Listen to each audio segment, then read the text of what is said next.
بوجمعة سبورتيف. بوجمعة اليوم باش يبدا بالاخبار اللي عمل ضجه في وسائل الاعلام وفي موقع التواصل الاجتماعي الفيسبوك. الاخبار كيف ما حكينا قبيله هو جوارات النادي الافريقي سكروا تليفوناتهم وامتنعوا عن التوجه لمطار تونس كرتاج الدولي اليوم الصباح، وين كان مقرر باش يسافروا لجزر الموريس باش يلعبوا لقاء دور 32 مكرر كاس الكاف احتجاجا على عدم صرف مستحقاتهم الماليه. وقبل ماتش الافريقي الاخر كونتر الاتحاد الرياضي بنكردان سمعنا اخبار وتسريبات اللي جوارات الافريقي امتنعوا عن التحول تربص الفريق في الحمامات حتى ما يخلصوا فلوسهم. لكن جاء سي سمير السليمي المدير الرياضي للنادي الافريقي وفي قناه التاسعه قبل ماتش بنكردان وقال اللي هذا الكل مجرد اشاعات ومحاولات لبث البلبله في النادي الافريقي واللي الجوارات خالصين وامورهم مريقله وما فما شيء من هذا الكل. اشاعات ديما تتبع في النادي الافريقي باعتبار الشعبيه نتاعو، باعتبار عدد الاحباء نتاعو، باعتبار انه النادي الافريقي يسوق للاعلام. للتوضيح نقولوا انه تعدت اسبوع عادي جدا، التمارين تعدت في اجواء مريحه واجواء طيبه. اللاعبين نتاعنا مستحقاتهم الماليه خالصين فيها الى نهايه شهر مارس، احنا توا لو 2 افريل لنهايه شهر مارس. فما اكثر من هذا انه فما 3 لاعبيه اساسيين خالصين حتى الشهر جوان. اعرف ان لما واحد يضرب واحد على دماغه يقع ما يحطش منطق. مش هو ده المنطق؟ هو المنطق ولا مش هو؟ يا متعلمه بتاعت المدارس، هو ولا مش هو؟ هو ولا مش هو؟ هو بعينه. انا عارف كل حاجه بس مدكن. هو دونك اليوم نعرفوا اللي تصريحات سمير السليمي هي الاشاعات واللي تم نشره كله صحيح من قبل ماتش بنكردان.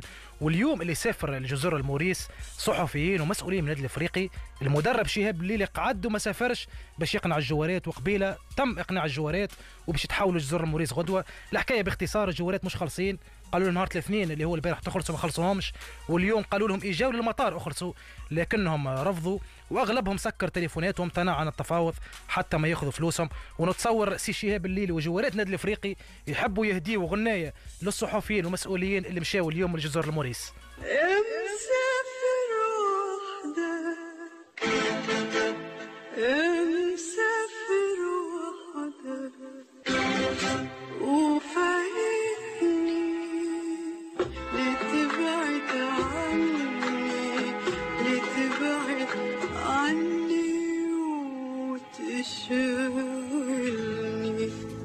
تشغلني وتبعد عني في النادي الافريقي وسي سمير السليمي.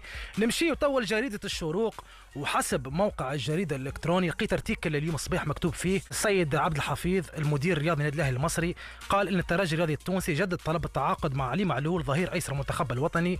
وقال عبد الحفيظ تصريحات تلفزيونيه عقب الفوز على فريق الداخليه 4 بلاش البطوله المصريه، الترجي الرياضي التونسي طلب بالفعل التعاقد مع معلول في الموسم الجديد. هذا الارتيكل اللي قريته اليوم في جريده الشروق في موقعها الالكتروني. حليت وتفرجت في ال5 دقائق اللي حكاها السيد عبد الحفيظ وعجل الداخليه المصري وفي قناه اون سبورت المصريه تحديدا، والسيد عبد الحفيظ ما حكى شيء على علي معلول. وفي اتصال هاتفي من قناه مصريه اخرى سيد عبد الحفيظ قال اللي ما فما شيء من عروض علي معلول. نسمع مع بعضنا سيد عبد الحفيظ شنو قال ونرجع نكملوا في هذا الموضوع.